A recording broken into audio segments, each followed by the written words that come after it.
Welcome to special drive. అండ ఉంది కదా అని ఎగిరిపడితే, అండనున్న స్నేహం అందుకునే స్థితిలో లేకపోతే అరువు తెచ్చుకున్న బలంతో పోరుకు సిద్ధమన్నారు. యుద్ధమా శరణమా అంటే యుద్ధమే అని సవాళ్లకు ప్రతి సవాలు విసిరారు. శాంతితో ముందుకెళ్దామని పొరుగు దేశం అంటే నై అంటూ కహానీలు పేల్చారు. ఇక నియంతతో కలిసి నీతులు బోధిస్తారా అంటూ అవహేళనగా చేశారు. దౌత్య మర్యాదల్ని పక్కన పెట్టి దౌర్భాగ్యానికి తెర తీసుకుంది మీరు కాదా? మర్యాదల్ని మంట కలిపి పట్టుమని ఏడాది కాలేదు, అంతా తలకిందులైంది. కర్ర ఉన్నోడిదే బర్రె అనే అంశం ఉక్రెయిన్ అధ్యక్షుడికి ఆలస్యంగా అర్థమైనట్టుంది. భ్రమను వీడి శాంతి కోసం సిద్ధమంటున్నాడు జెలెన్స్కీ.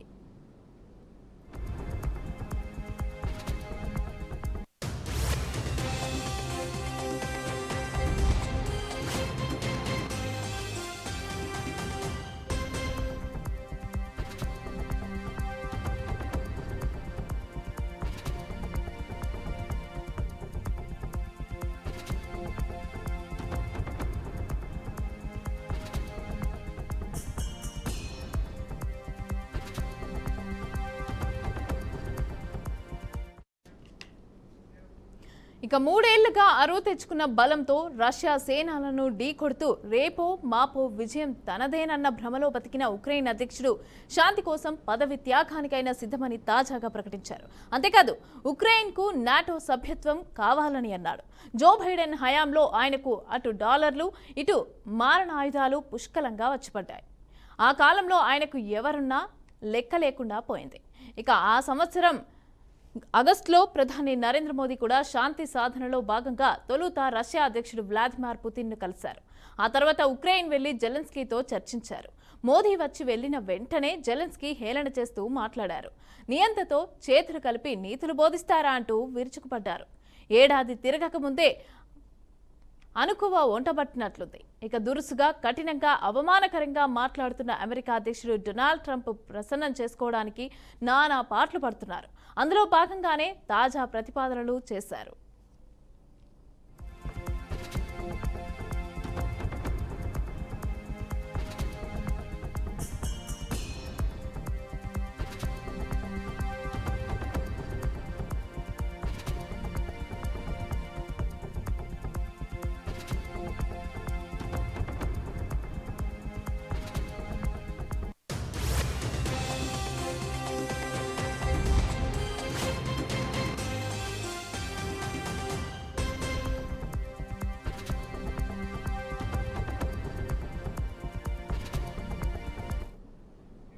ఇక ఇదే అంశంపైన మరింత విశ్లేషణ ఇచ్చేందుకు ప్రముఖ విశ్లేషకులు కోటేశ్వరరావు జూమ్ లైవ్ లో సిద్ధంగా ఉన్నారు.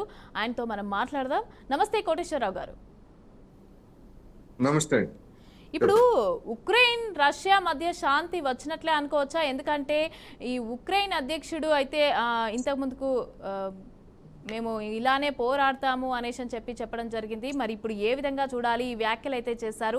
శాంతి కోసం నేను పదవి త్యాగానికి రెడీ అన్నట్టుగా మాట్లాడుతున్నారు. ఏ విధంగా చూడాలి? గత 3 సంవత్సరాలుగా రష్యా ప్రారంభించినటువంటి సైనిక చర్యకు వ్యతిరేకంగా ఉక్రెయిన్ నిలబెట్టినటువంటి దేశాల్లో నాటో కూటమి దేశాలు అనేటువంటి అందరికీ తెలుసుంటాయి. ఆ నాటో కూటమిలో అమెరికాతో సహా ఐరోపాలో ఉన్నటువంటి అగ్రదేశాలన్నీ కూడా దానిలో ఉన్నాయి.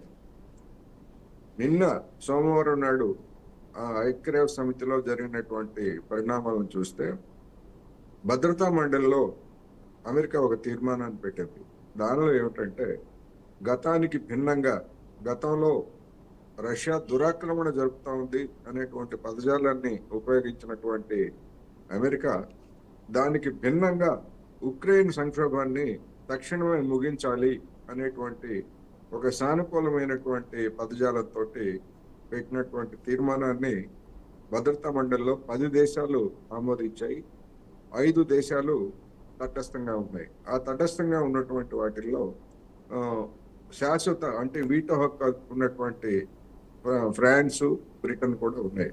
నిజానికి అవి గనక వీటో చేయదలుచుకుంటే వీటో చేయొచ్చు, కానీ ఓటింగ్ దూరంగా ఉన్నాయి. అదే సమయంలో ఐక్యరాజ్య సమితి సాధారణ అసెంబ్లీలో ఉక్రెయిన్ ప్రవేశపెట్టినటువంటి తీర్మానంలో గతంలో మాదిరే రష్యా దురాక్రమణకు పాల్పడుతూ ఉంది. దాన్ని ఖండిస్తూ పెట్టినటువంటి తీర్మానానికి 93 ఓట్లు అనుకూలంగా రాగా 65 దేశాలు తటస్థంగా ఉన్నాయి. 18 దేశాలు వ్యతిరేకంగా ఓటు చేశాయి. గతంలో ఇదే అంశం మీద ఇలాంటి తీర్మానాన్ని పెడితే 140 దేశాలు ఉక్రెయిన్ ని బలపరచగా ఇప్పుడు ఆ బలం 93కి పడిపోయిందనేటువంటిది చూడాలి. ఇవన్నీ చూసినప్పుడు అమెరికా వైఖరిలో వచ్చినటువంటి మార్పు ప్రధానంగా కనిపిస్తా ఉంది. అంటే భద్రతా మండలిలో తీర్మానాలకు ముందు రోజు వరకు నిజంగా ట్రంప్ ఈ సమస్య మీద నాటకాలు ఆడుతున్నాడా, లేకపోతే బేరసారాలకి ఈ విధమైనటువంటి చేస్తున్నాడా అనేటువంటి అనుమానాలు కొంతమందికి ఉన్నప్పటికీ నిన్న జరిగినటువంటి పరిణామాలను చూసినప్పుడు ఈ యుద్ధం లేదా ఈ ఉక్రెయిన్ సంక్షోభం మనకి ఎటువంటి ఉపయోగం లేదు, అందుకని దీన్ని వదిలించుకుందాం అనేటువంటి వైఖరికి అమెరికా వచ్చినట్లుగా కనిపిస్తా ఉంది. అందుకనే ఈ విధమైనటువంటి వైఖరిలో మార్పు. అంటే ఇదే టైంలో ట్రంప్ కూడా కొన్ని వ్యాఖ్యలు చేశారు కదా, మేము ఎవరికి యుద్ధానికి సంబంధించి అయినా ఇంకా 3వ ప్రపంచ యుద్ధం వస్తుంది, మేము ఎవరికి సపోర్ట్ చేయాలనుకోవట్లేదు అనేసి అని చెప్పి కూడా ట్రంప్ కూడా ఈ వ్యాఖ్యలు చేశారు. అదే ఈ టైంలో ఇంతకుముందు చూసుకుంటే భారత్కి సంబంధించి మోదీ కూడా ఇటు పుతిన్ని ఇదే విధంగా జెలెన్స్కీని కూడా కలిసి శాంతి భద్రతలు నెలకొల్పాలి అనే విధంగా మాట్లాడినప్పుడు కూడా ఉక్రెయిన్ అసలు తగ్గలేదు. వచ్చిన తర్వాత మాట్లాడిన తర్వాత ఒక రకంగా హేళన చేస్తూ కూడా మాట్లాడడం జరిగింది. అంటే ఏ విధంగా చూడొచ్చు మరి ఇప్పుడు అంటే నష్టాన్ని అంతా తెలుసుకొని మారిపోయి ఇదంతా జరుగుతుంది అనేసి అని చెప్పి వెనక్కి తగ్గారని అనుకోవచ్చా? దానికి కారణం అమెరికా ఇచ్చినటువంటి ధైర్యం, అమెరికా ఇచ్చినటువంటి ఆయుధాలు అనేటువంటిది స్పష్టం. అందువల్లనే జెలెన్స్కీ ఆ విధంగా మాట్లాడాడు. ఇప్పుడు ఆ అమెరికానే వైఖరి మార్చుకున్న తర్వాత ఆ జెలెన్స్కీ వెనక్కి తగ్గటం మినహా మరొకటి లేదు. ఎందుకు అంటే ఐరోపా దేశాలు ఇప్పటికీ జెలెన్స్కీకి మద్దతు ఇస్తున్నాయి. ఎందుకంటే నిన్న జరిగినటువంటి ఓటింగ్ లో మద్దతు ఇచ్చినటువంటి దేశాలు ఐరోపా దేశాలు ప్రధానంగా ఉన్నాయి. అందువలన ఈ ఐరోపా దేశాలు ఎంతకాలం అమెరికా లేకుండా జెలెన్స్కీకి ఆయుధాలు అందిస్తాయి అనేటువంటిది ఇప్పుడున్నటువంటి పెద్ద సమస్య. అందువల్ల ఇప్పటికిప్పుడు వెంటనే ఇవాళ రేపట్లో ఏదో యుద్ధం ఆగిపోతుంది అని చెప్పడానికి లేదు. కాకపోతే ఎన్ని రోజులు ఉంటుంది, కొన్ని వారాలు నడుస్తుందా, లేదా కొన్ని నెలలు ఇట్లాగే పరిస్థితి కొనసాగుతుందా, ఇంకా ఐరోపాలో ఉన్నటువంటి ధనిక దేశాలు ఏ విధమైనటువంటి వైఖరి తీసుకోబోతున్నాయి అనేటువంటి ప్రశ్నలకి ఇంకా సమాధానాలు రావాల్సి ఉన్నది.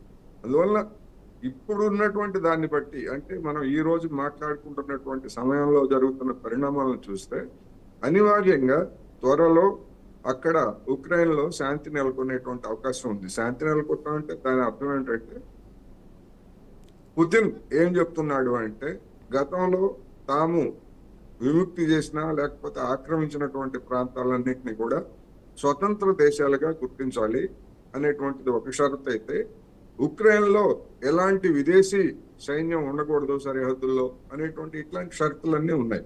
అందువల్ల ఆ షరతులన్నింటినీ అమెరికా అంగీకరించి జెలెన్స్కీతో నిమిత్తం లేకుండా ఐరోపా యూనియన్ తో నిమిత్తం లేకుండా ఒప్పందం చేసుకుంటుందా, చేసుకుంటే వాటి పాత్ర ఏమిటి, ఇంకా ఇలాంటి అనేకమైనటువంటి సమస్యలు పరిష్కారం కావాల్సి ఉంది. అందుకని ఏం జరుగుతుంది ఏమిటనేటువంటిది ఇప్పటికీ ఉత్కంఠ కలిగించేటువంటి అంశమే. అయితే ఇదే అంశంలో మనం ఒక రకంగా చూసుకుంటే అమెరికా అనేది మధ్యలో ఉండి మాకు సహకరించాలి అనేసి అని చెప్పి కూడా ఈ జెలెన్స్కీ మాట్లాడడం జరిగింది ఈ వ్యాఖ్యలు చేసే టైంలోనే. అంటే మరి ఇప్పుడు అమెరికా ఏ విధంగా ఉండే అవకాశం ఉందంటారు? అంటే సపోర్ట్ చేస్తుందంటారా, మధ్యలో ఉండి ఇవన్నీ చేస్తుందని అనుకోవచ్చా? మధ్యలో ఉండంటే ఇప్పుడు ఈ జెలెన్స్కీ ఉక్రెయిన్ కి సంబంధించి వాళ్ళు పెట్టినటువంటి ఒక డిమాండ్ కూడా జెలెన్స్కీ అంగీకరించట్లేదు. ఎందుకు అంటే అక్కడ రేర్ ఎర్త్స్ అంటే విలువైనటువంటి ఖనిజాలు ఉన్నటువంటి ప్రాంతాన్ని తమకు అప్పగించాలనేటువంటి షరతుని అమెరికా కూడా పెట్టింది. దాన్ని కూడా జెలెన్స్కీ అంగీకరించలేదు. అందువలన ఇప్పటికి పరిస్థితి ఏ విధంగా పరిష్కారం అవుతుంది, ఏ టర్మ్స్ తో ఒప్పందం కుదురుతుంది అనేటువంటిది ఇప్పుడు మనం చెప్పలేము. కానీ అనివార్యంగా అమెరికా మద్దతు ఆయుధాలు లేకపోయిన తర్వాత జెలెన్స్కీ ఇంకేమాత్రం అక్కడ రష్యాని ప్రతిఘటించేటువంటి స్థితి ఉండదు కనుక డెఫినెట్ గా ఓటమిని అంగీకరించి ఏదో విధమైనటువంటి ఒక రాజీకి రావాల్సినటువంటి పరిస్థితి అయితే ఉన్నది. అందుకనే అదే పరిస్థితి కనిపిస్తా ఉంది. అయితే తాను ఓటమిని అంగీకరించకుండా అవసరమైతే తన పదవిని త్యాగం చేస్తానని, అందుకోసం నాటో సభ్యత్వం ఇవ్వాలనేటువంటిది ఒక షరతు పెట్టాడు. అసలు ఆ నాటోలో సభ్యత్వం అనే సమస్యే ఈ సంక్షోభానంతటికి కారణం.